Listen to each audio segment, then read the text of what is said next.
I want to first express my gratitude to the organizers, especially Lola and your team, for extending me the invitation to come here and speak. It's a great privilege and honor for me to be able to address this distinguished audience.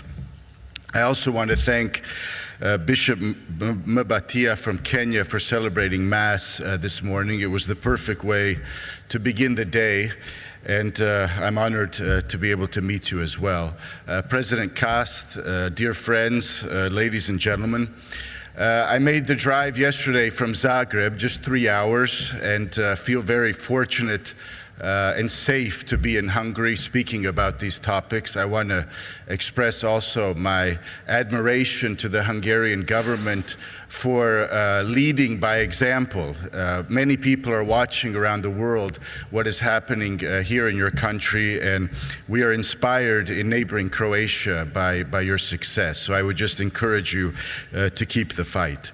I want to originally, as part of my introduction, just to make a few basic points and then tell a story about what happened several years ago in Croatia that could perhaps spark your imagination. So back to basics. I would say, first of all, that the family as the central unit of every society precedes the government and independently exists of the government. So the government basically should recognize this fact and extend protection to the nuclear family, as Hungary is doing. Unfortunately, that's become a controversial point today in many countries, including Croatia.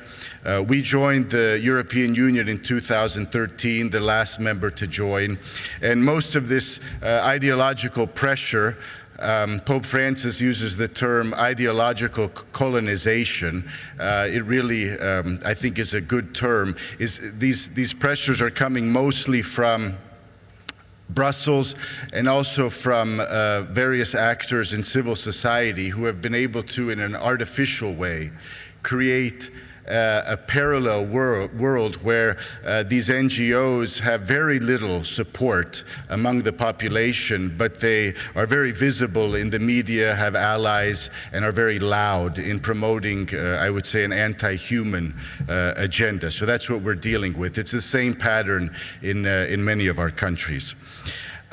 Something that classical liberals and libertarians often forget is that strong families and a strong marriage culture is absolutely vital to keeping government limited.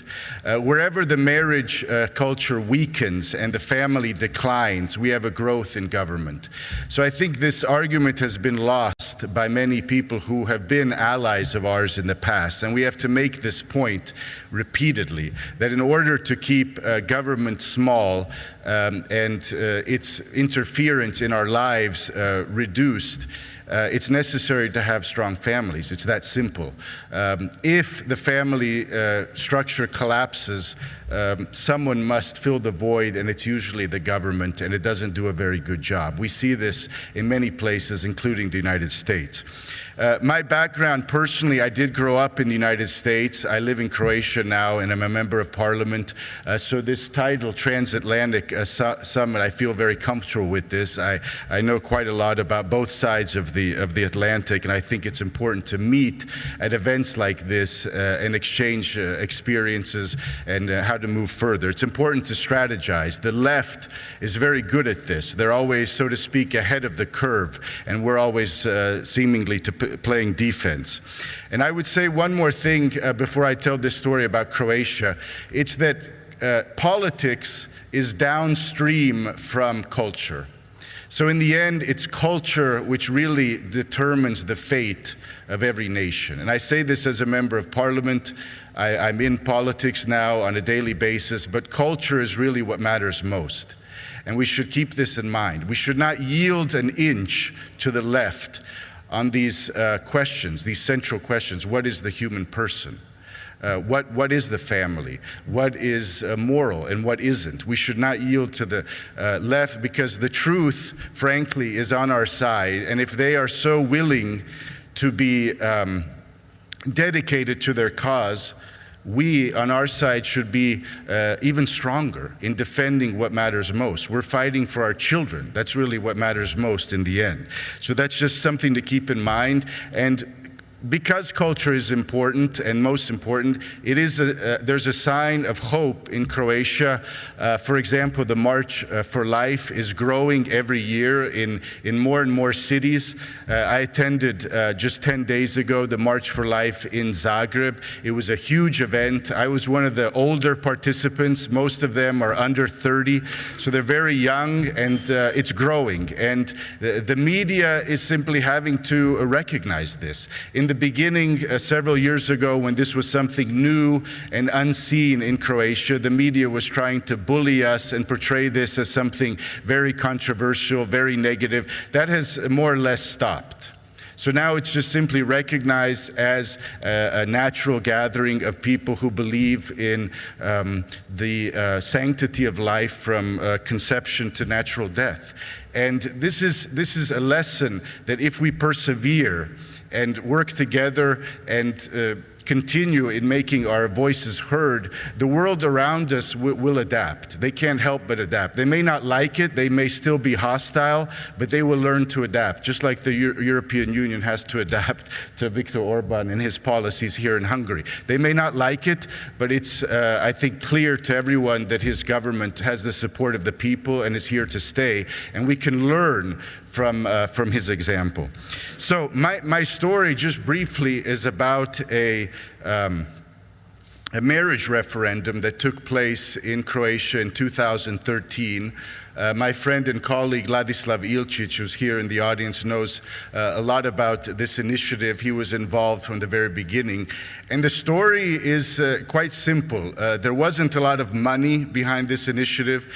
In the beginning, there weren't very many people involved. It was a very small group of dedicated, I would say, Catholics who were worried about what was coming to Croatia from abroad. And we were meeting regularly, discussing, what to do. And the idea emerged that we should try to organize a massive grassroots initiative and define marriage as a union between one man and one woman in the Croatian constitution. We had a hostile government at the time, no allies in the media, very little money. We did have the support of the Catholic Church and many youth groups who were very enthusiastic to get involved. So as soon as you give, especially young people, a cause and something concrete that they can recognize as important, they will react. And the initiative, just to summarize, was a great success, and I would say, in a way, a preemptive strike against the left, against the LGBT agenda, which has already arrived in Croatia. But we were able to change the narrative. This was not expected by people, to have a massive national vote. In the end, it was 67% for marriage, and now it's in the Constitution. So whether the left likes it or not, the Constitution of Croatia has marriage defined. And we were able to do this in the same year that Croatia joined the European Union. Many people were paying attention. I was surprised the next day to get a call from the New York Times. The reporter wasn't very pleased, but he asked for my comment. And so it's a sign that it matters. What you do can really make a difference. And a small country like Croatia, I think, has shown that it is possible. It is possible to move the debate in our direction, and even to surprise our opponents. Very few people were predicting something like this. And it's made defending the family and defending marriage easier for politicians. Politicians tend to follow. Very, very rarely are they leaders who actually lead by example. And so in Croatia, we've seen this example that the politicians have followed and are, whether they like it or not, at least on the right, are defending marriage. So ladies and gentlemen, in conclusion, I would say one final point, and it's the inspiration that I get from many people who were willing to suffer under communism. The persecution that we face today and the unpleasantness sometimes in politics is nothing compared to what happened to people who were opposed to communism in Central Europe, Eastern Europe, the former Soviet Union. We have countless martyrs who will never be known, who suffered and died for what they believed in. And we should take inspiration from this. John Paul II, St. John Paul II, is someone that I greatly admired growing up, and he led by example. He knew the weakness of these ideologies, and without him, I think it would be difficult to imagine the collapse of communism, but he succeeded. And we're living in a free country. Many of our countries in Central and Eastern Europe, no one could have imagined that this happened. The intellectuals were not writing textbooks in the late 80s, predicting what would happen after communism would collapse. There were no textbooks showing countries what to do after communism collapses. Most intellectuals believed that it was here to stay. So we don't know, in other words, what will happen tomorrow. We don't know, and it's like I said, definitely worth fighting for our culture, fighting for our nations, taking inspiration from others who have led and who have paid a heavy price for speaking the truth. In the end, evil can only spread if good people do nothing. I think that is a quote attributed to Edmund Burke. Evil can only spread if good people do nothing. And so it's an honor and a sign of hope that good people have convened here in Budapest. I thank the Hungarian hosts once again for their hospitality, and look forward to conversations with you till the end of tomorrow. Thank you very much.